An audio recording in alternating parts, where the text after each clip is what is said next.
Welcome to Being a Successful Leader with Carl Welty. Carl is a leadership pioneer with over 50 years of challenging leadership and consulting experience.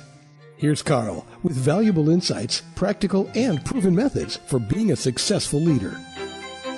Welcome to the podcast series, Being a Successful Leader. Carl Welty here, your host.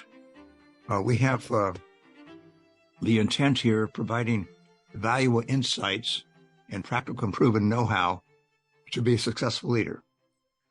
I see three imperatives to being a successful leader. One is being a skillful, self-aware leader. It all starts with you, and that's important to build up the personal effectiveness. The second of the three imperatives is formulating and executing a sound strategy. And the final one, the third one, building a culture of commitment. So this series is divided into these three areas of emphasis, one on each of the three imperatives. 26 weekly episodes spread out amongst these three segments. Each episode runs from 15 to 30 minutes. Today's topic is using natural and adaptive behaviors. Natural and adaptive behaviors. In the first part of this segment, entitled Being a Skillful Self-Aware Leader, we looked at helping you heighten your self-awareness. Then we turned to the skillful part of the equation, one being self-aware, the other being skillful, in the previous two episodes. We focused first on sharpening your perceptive skills, being aware, sharpening up your skills in terms of just assessing what is going on.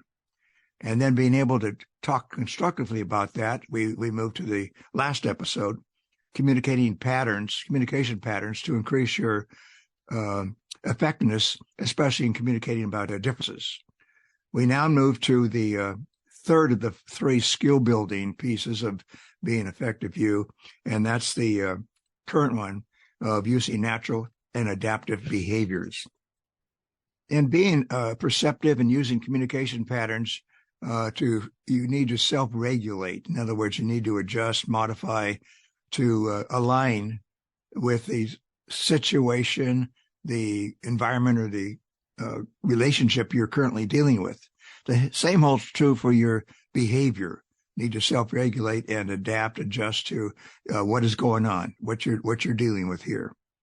Think of a rubber band that you have your base natural behaviors, your natural behavioral style, if you will, and it's prudent many times to stretch that rubber band to move from your natural to an adaptive behavior or set of behaviors, depending upon who you're dealing with, what the situation is, and so forth. Sometimes that's a little stretch. Sometimes you have to move that rubber band a little bit more. So that's what we'll be talking about now. But just how, what do you do to do that? Just how do you do that? You do that by knowing your natural tendencies, priorities, and preferences that we helped you discover in the episode, Discovering the Inner You. And again, you can recycle back to any of these episodes by going to welty.com, my website, clicking on Leadership Resources, scrolling down to the the podcast, and then looking up the episode you want to go back to or start with. And this one here, we're talking about Discovering the Inner You. If you recall, in Discovering the Inner You, we have the core and we have the mental models. And we're dealing with the core right now. And the core drivers, the elements of core drivers are your physical characteristics, your abilities/talents, your traits, and your temperament. Again, your core is what you came on the planet with, your innate, your hardwiring, the you, okay? Now, examples of core drivers, just picked out of random here, no particular person or what have you. And again, you're looking to have a descriptor, a word, two or three, that captures that particular core driver for you. One might be analytical. Another example, it's just an example, would be results-driven. Another one might be loyalty. That comes out of a trait. And tenacity, which I guess is also a trait. There are many more. You don't want a whole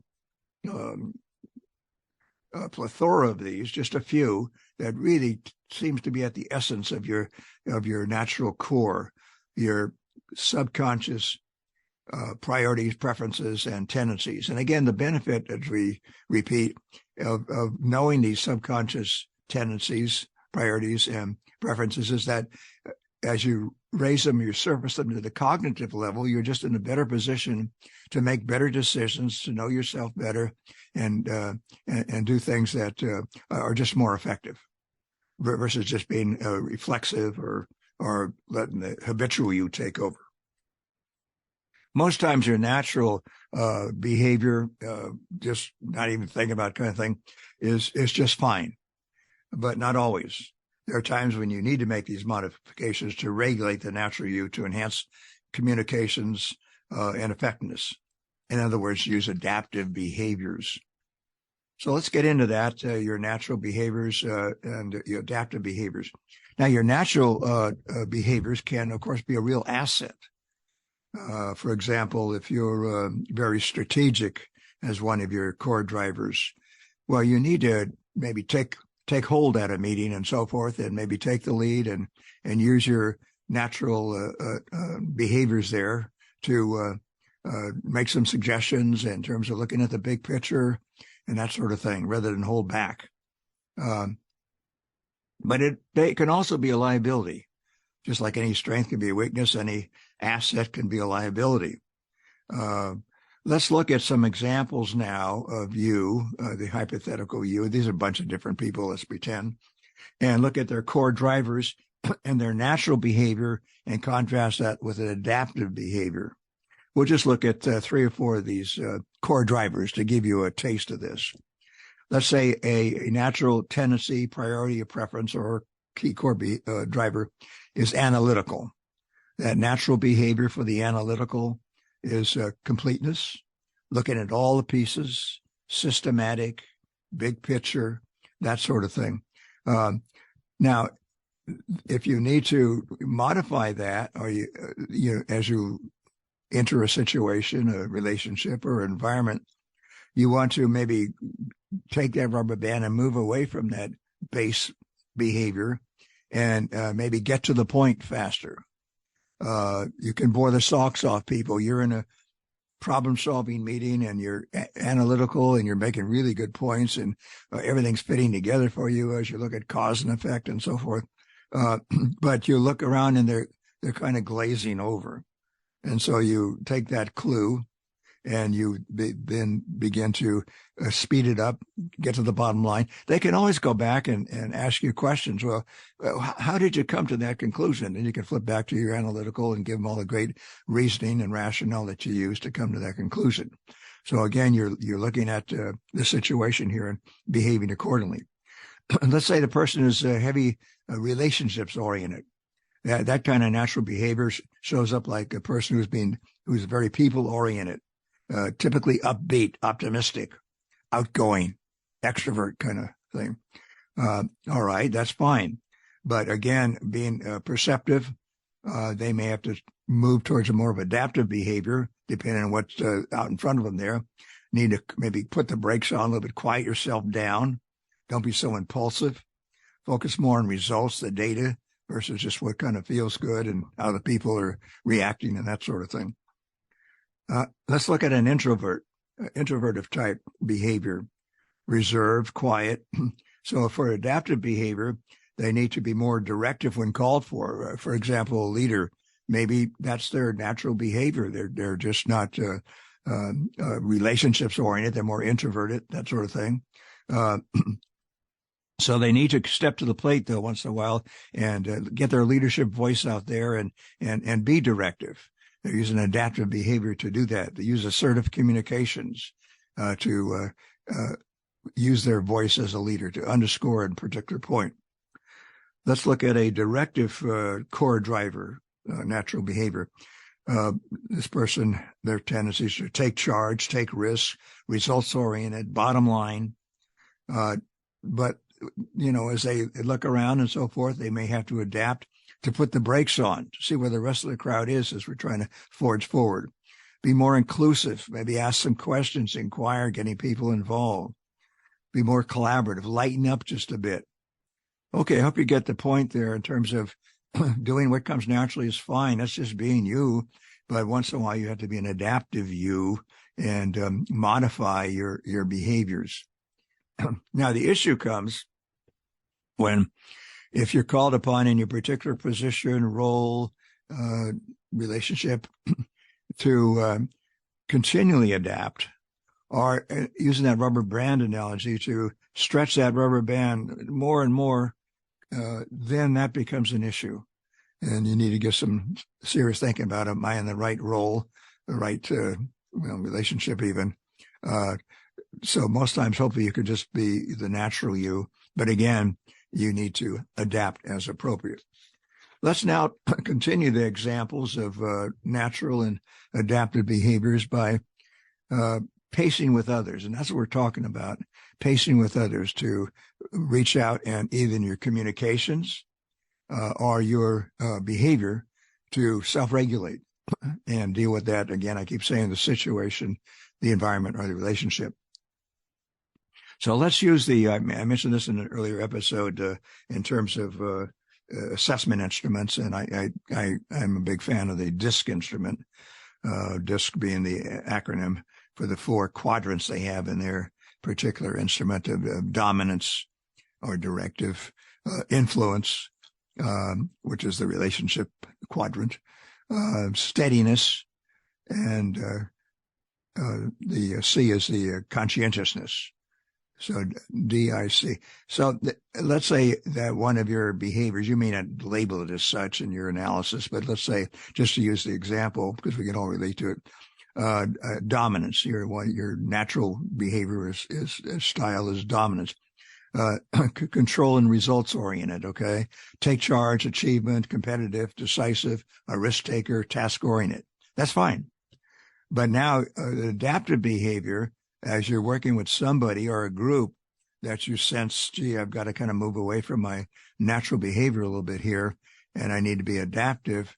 It could be that you emphasize, or your adaptive behavior tend to emphasize results, provide data, reinforce accomplishment, and get on with it. If you're dealing with a person that's dominant, I said you, but you're dealing with a person that's dominant, those are the attributes. And then what you'd want to do, no matter what your natural behavior is again to emphasize results, provide data, reinforce accomplishments, and get on with it. Let's say you're dealing with a person, interacting with a person has a behavior style that's, we could call in the DISC model, influential. They're people-oriented, relationships-oriented. They're friendly, enthusiastic, charismatic most of the time. They're outgoing. They're extroverted. They like to be where the action is.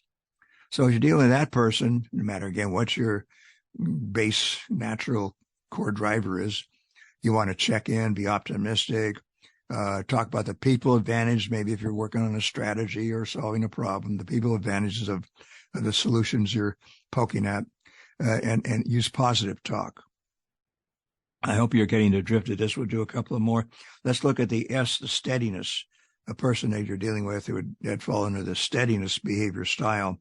That's a coordination, cooperation orientation. Steady progress, working as a team, building networks, working together, moving ahead, making nice progress. So with that kind of behavior, you'd want to minimize risk, have a kind of a relaxing, as best you can, conversation, talk about group or team advantages, and demonstrate listening. And the final one we'll deal with here, just to illustrate this importance of pacing, is the conscientiousness. You're dealing with a person who has a security orientation. They're analytical, they're systematic, they're big on problem solving. Accuracy is key. They're task oriented and highly organized. So in dealing with that kind of natural behavior style, you want to speak to the proven, what the facts say, the research, demonstrate reasoning, logic as you go along, go slow to go fast. So, okay, all very, very important. The natural behaviors, and then to go to the adaptive behaviors. And of course, the way you assess what's going on and in terms of the people or person you're dealing with is using your observable behavior and thinking patterns to get to assess perhaps where this person's natural style lies. That summarizes the importance of using both your natural and your adaptive behaviors. And the same as we talked about last episode, the same with communications, being able to self-regulate. And again, as I mentioned earlier, if you have that rubber band have to stretch too much, too often, and too far, you got to maybe reassess your situation there. All right. Now, that concludes the 3 skill-building episodes that relate to a more self-aware you. You need a self-awareness, and you need the skills to go along with it. I hope you found it very, very fruitful. And again, you can always go back, and that's the beauty of a podcast, and recycle and review some of this. Now, we're going to have the final episode next week of this segment on being a skillful, self-aware leader. And what I like to do is to hopefully have a lot of ideas and improvement ideas, and hopefully you always do. I'm a big advocate of continuous learning and growth. And hopefully you have some ideas there and like to maybe work on them. But as you have ideas for self-improvement or change, sometimes it needs more than just good intentions, correct? So I have a process, I think it's a dynamite process, it's practical, proven, used it for years, to help you think through in a quality fashion a particular commitment that you'd like to make to improve whatever you want to improve in terms of your personal behavior, style, thinking, and whatever else. And there's a lot of food for thought in these episodes that we've gone through. So I'd be surprised if you don't have a thought or two or more. You only work at one at a time, right? So maybe in advance of next week, if you have a particular personal improvement objective in mind, keep it stored. That doesn't mean you can't work on it already. But I mean, that'll be helpful as we go through next week. There'll be a process. We'll go through the steps, and I'll use an example to illustrate that. And you can use this on an ongoing basis. All right, that concludes today's session. Hope you find it worthwhile. You take care of yourself, and we'll see you next week.